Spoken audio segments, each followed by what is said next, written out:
Hello everyone, आज हम यहाँ पर करेंगे एनसीईआरटी क्लास 6 हिस्ट्री का चैप्टर 3 जिसका नाम है आरंभिक नगर। इससे पहले हमने 2 चैप्टर कर दिए हैं। एनसीईआरटी नाम से मेरे चैनल पर प्लेलिस्ट है, वहाँ आपको वे 2 चैप्टर मिल जाएंगे। तो ऐसे ही हम 6, 7, 8, 9, 10, 11, 12 की जो है एनसीईआरटी हिस्ट्री की हम करेंगे, जो कि आपके यूपीएससी, पीजीटी, टीजीटी के लिए इम्पोर्टेंट रहेगी। साथ ही में एसएससी में भी ऐसे क्वेश्चन पूछे जाती है। तो बहुत आसान शब्दों में मैं आपको ये चीज़ समझाऊंगी, चैप्टर समझाऊंगी, इम्पोर्टेंट पॉइंट आपके यहाँ से मैं बता दूंगी। तो मेरा NTA-NET क्वालिफाई है, मैं अनअकैडमी पर एजुकेटर भी हूँ। सविता नाम से आपको मेरी प्रोफाइल मिल जाएगी। तो इस चैप्टर का जो नाम है आरंभिक नगर, तो बेसिकली ये उस नगरों की बात कर रहे हैं जो 4700 ईसा पूर्व सिंधु व इसकी सहायक नदियों के आसपास जो है बसे थे। ठीक है, तो समझ गए होंगे कि हड़प्पा सभ्यता की हम बातें करेंगे। तो शुरू करते हैं पुराने भवन का संरक्षण यहाँ से। तो इसमें 2 बच्चों का नाम लिया गया है, जसपाल और हरप्रीत। ये क्या करते हैं, अपने घर के पास इनकी गली होती है, वहाँ ये क्रिकेट खेल रहे होते। तो उन्होंने देखा कि जो कुछ लोग हैं ना, एक खंडर की तारीफ कर रहे थे, जिसे गली के बच्चे उस घर को जो है भूतहा घर कहते थे। सभी को पता, हम भी बचपन में जो खंडर हुआ करते थे जहाँ कोई नहीं रहता था, उसे हम भूतहा घर कहते थे, है ना, आपको याद आ गया होगा। तो एक ने कहा, इसकी वास्तुकला को देखो, क्या आपने कहीं लकड़ी पर इतनी सुंदर नक्काशी देखी है? दूसरी महिला ने कहा, हमें मंत्री जी को पत्र लिखकर कहना चाहिए कि वह इस खूबसूरत घर को सुरक्षित करने के लिए इसकी मरम्मत कराने की व्यवस्था करें। यह सब सुनकर जसपाल और हरप्रीत सोचने लगे कि इस पुराने खंडर से लोगों को इतना लगाव क्यों हो सकता है। देखो, जो भी पुराने खंडर होते हैं, आपको पता है, वो जो होते हैं हमारी ऐतिहासिक धरोहर होती है। ठीक है, कैसे वास्तुकला होते थे, किस तरीके के घर बनाए जाते थे, यानी कि हमारी जनरेशन के लिए, आने वाली जनरेशन के लिए बहुत ज़रूरी होती है। तो यहाँ हम बात करेंगे हड़प्पा सभ्यता की। तो अब इसमें जो ये आपका जो ये पूरा टॉपिक है ना, इसमें हम देखेंगे हड़प्पा सभ्यता की जो है खोज कैसे हुई थी। 1921 में हुई थी, सबको पता, दयाराम साहनी ने की थी 1921 में। तो आप चैनल को सब्सक्राइब कर लीजिए। जो भी कॉम्पिटिटिव की एग्ज़ाम की प्रिपरेशन कर रहे हैं बच्चे, आपका फ़ायदा होने वाला है। मेरा NTA-NET क्वालिफाई है, अनअकैडमी पर मैं एजुकेटर हूँ। तो सभी को पता है, जो अक्सर पुरानी इमारतें होती है ना, वो कुछ कहानियाँ बताती है, अपने से जुड़ी जो है एक ऐतिहासिक कहानी बताती है। तो हमें जाना पड़ेगा 150 साल पहले। 150 साल पहले क्या है, पंजाब में ना पहली बार रेलवे लाइनें बिछाई जा रही थी। 1853 में जो आपको पता, बम्बई से ठाणे पहली रेल चली थी। तो 150 साल पहले क्या होता है, पंजाब में रेलवे लाइनें बिछाई जा रही थी। इस काम में जुटे इंजीनियरों को अचानक हड़प्पा पुरास्थल मिला। ठीक है, एक पुराना स्थल मिला हड़प्पा नाम से, जो आधुनिक कहाँ है, पाकिस्तान में है। पहले तो भारत और पाकिस्तान एक ही था 47 से पहले, लेकिन जो अब आधुनिक पाकिस्तान में है। उन्होंने सोचा कि यह एक ऐसा खंडर है जहाँ से अच्छी ईंटें मिलेगी। यह सोचकर वे हड़प्पा के खंडरों से हजारों ईंटें उखाड़ ले गए, जिससे उन्होंने रेलवे लाइन बिछाई। उनको पता नहीं था ना, ऐसे कोई सिविलाइजेशन यहाँ पे रही होगी। उनको लगा एक खंडर है और यहाँ से ईंटें उन्होंने निकाल ली और अपनी जो है उन्होंने रेलवे लाइनें बिछाई। देखो अपने आप में कितनी जो है अद्भुत बात है ना ये। तो इससे कई इमारतें पूरी तरह नष्ट हो गई। यानी वहाँ के जो स्थायी लोग थे ना, स्थानिक लोग थे, उन्होंने भी जो वहाँ से ईंटें चुराई बहुत सारी, कहा जाता है, कई बुक्स में हमने पढ़ा है।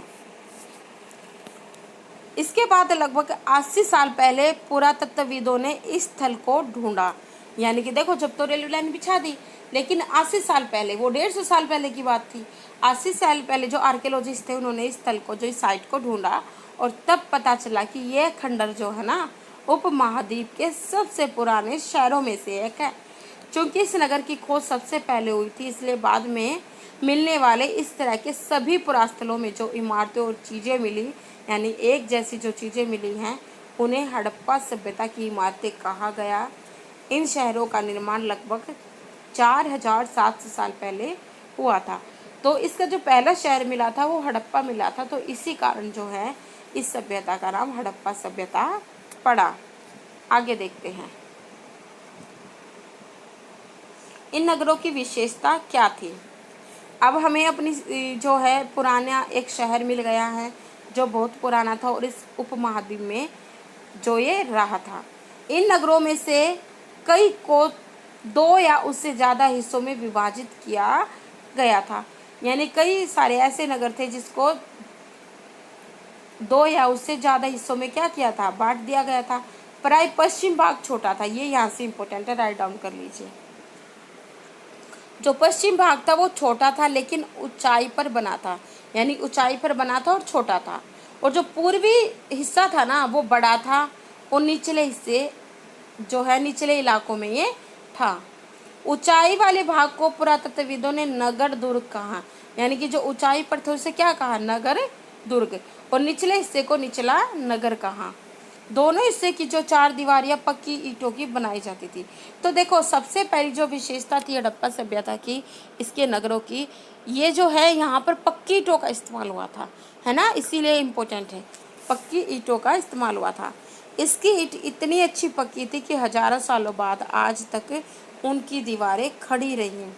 दीवार बनाने के लिए ईंटों की चिनाई इस तरह करते थे जिससे कि दीवारें खूब मजबूत रहें। ठीक है, एक तो ये इसकी विशेषताएं थी। आगे देखते हैं। देखो ये आप देख सकते हो हड़प्पा जो कि रावी नदी के किनारे है, राखीगढ़ी, कालीबंगा, गनबेरीवाला जो कि सिंधु के पास है, मोहनजोदड़ो, चनहुदड़ो, सोतकाकोहो, धोलावीरा, सुरकोतडा, लोथल, है ना, ये सारी साइटें हैं हड़प्पा सभ्यता की। त्रिभुजाकार में ये फैली हुई थी। अब देखते हैं आगे। कुछ नगरों के नगर दुर्ग में कुछ खास इमारतें बनाई गई थी। मिसाल के तौर पर मोहनजोदड़ो में खास तालाब बनाया गया था। जो ग्रेट बात है ना, वेरी इंपॉर्टेंट, मोहनजोदड़ो का, ठीक है, जिसे पुरातत्वविदों ने महान स्नानागार कहा है। क्या कहा है, ग्रेट बात या महान स्नानागार कहा है। इस तालाब को बनाने में ईंट और प्लास्टर का इस्तेमाल किया गया। तो इस स्नानागार कहाँ मिला, देखो एक तो इम्पोर्टेंट है, मोहनजोदड़ो में, और किसका इस्तेमाल किया गया, ईंट और प्लास्टर का। आगे देखते हैं। इसमें पानी का रिसाव रोकने के लिए प्लास्टर के ऊपर चारकोल की परत चढ़ाई गई थी। किसकी परत चढ़ाई गई थी, चारकोल की, वेरी इंपॉर्टेंट। इस सरोवर में दो तरफ से उतरने के लिए सीढ़ियां बनाई गई थी और चारों ओर कमरे बनाए गए थे। इसमें भरने के लिए पानी कुएं से निकाला जाता था। उपयोग के बाद इसे खाली कर दिया जाता था। शायद यहाँ विशिष्ट नागरिक विशेष अवसरों पर स्नान किया करते थे। ऐसा माना जाता है कि यहाँ पे क्या है, कोई भी विशिष्ट जो है दिवस पर ही यहाँ लोग जो है विशिष्ट लोग ही स्नान करते होंगे। अब बात करते हैं कालीबंगा और लोथल के अग्निकुंडों की, वेरी इंपॉर्टेंट। तो मैं बता दूंगी कहाँ से आपका एग्जाम में आता है, स्टैटिक केबीएस में कई बार आया है। कालीबंगा और लोथल से जैसे अन्य नगरों में अग्निकुंड मिले हैं। क्वेश्चन आता है हड़प्पा सभ्यता में अग्निकुंड कहाँ से प्राप्त हुए, तो कालीबंगा और लोथल से, वेरी इंपॉर्टेंट। मैं आपको बता दूंगी साथ साथ कहाँ से आपके एग्जाम में क्वेश्चन आएगा। ज़्यादा मेहनत करने की आपको जरूरत नहीं है, मैं अभी बता देती हूँ।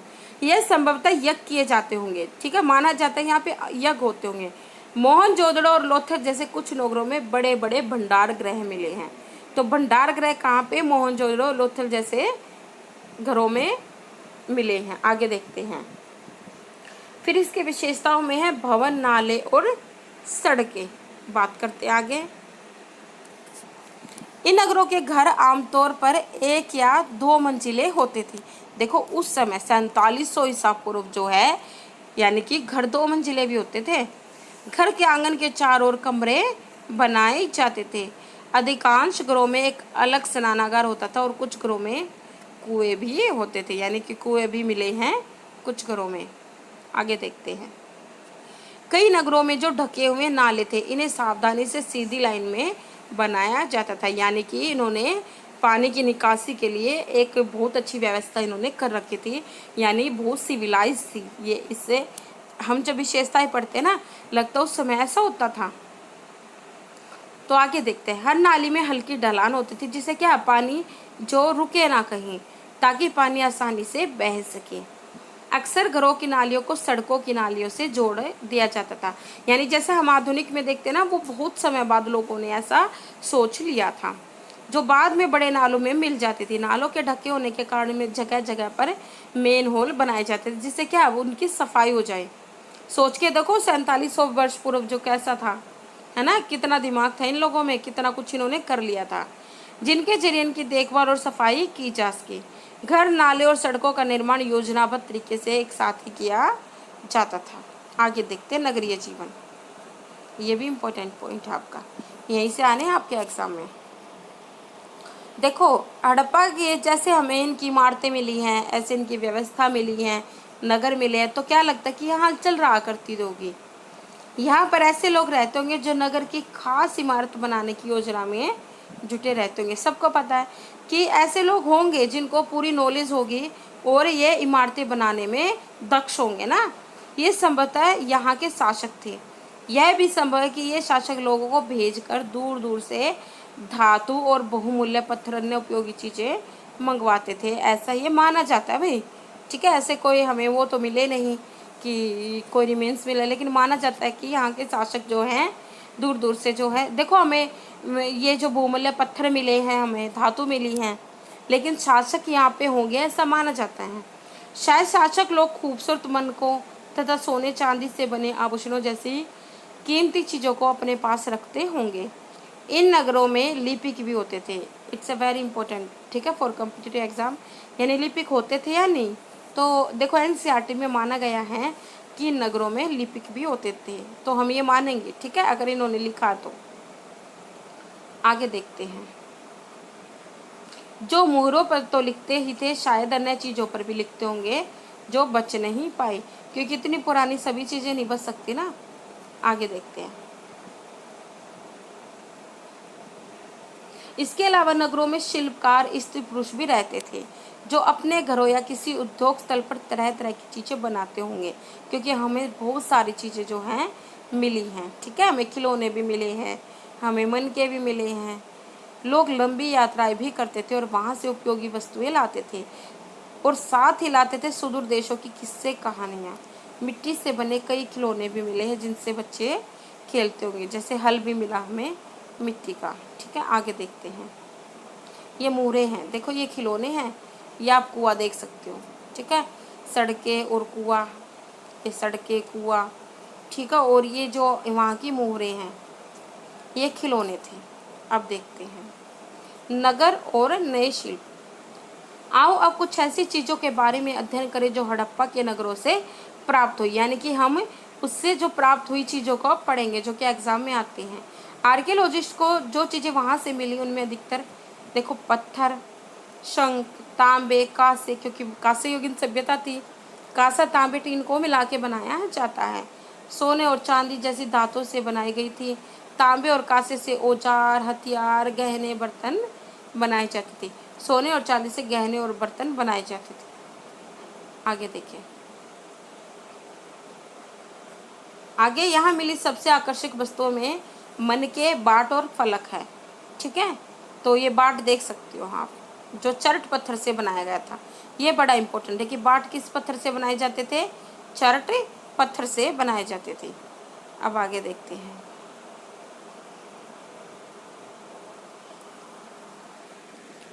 तो आगे है हड़प्पा के लोग पत्थर की मोहरें बनाते थे। ठीक है, क्या बनाते थे, पत्थरों की मोहरें बनाते थे। इन आयताकार, तो कैसी मोहरें मिली है ज़्यादातर, ये भी आता क्वेश्चन। आयताकार मोहरें मिली हैं। मोहरों पर सामान्यतः जानवरों के चित्र मिलते हैं। हड़प्पा सभ्यता के लोग काले रंग से डिजाइन किए हुए खूबसूरत, देखो कैसे मिट्टी के बर्तन मिले, वेरी इंपॉर्टेंट। तो काले रंग के, देखो डिजाइन किससे किए गए हैं, काले रंग से डिजाइन किए हुए लाल मिट्टी के बर्तन थे। ठीक है, तो कैसे मिट्टी के, लाल मिट्टी के बर्तन कैसे डिजाइन किए हुए हैं, काले रंग के, ये वेरी इंपॉर्टेंट है। मोहरे कैसे मिली, आयताकार। अब देखो आगे पार्ट 2 मिलेगा आपको, वीडियो लंबी हो जाएगी, जिसमें हम पढ़ेंगे क्या वे पत्थर के बाट बनाते थे। ठीक है, तो आप चैनल को सब्सक्राइब कर लीजिए, बेल आइकन दबा दीजिए।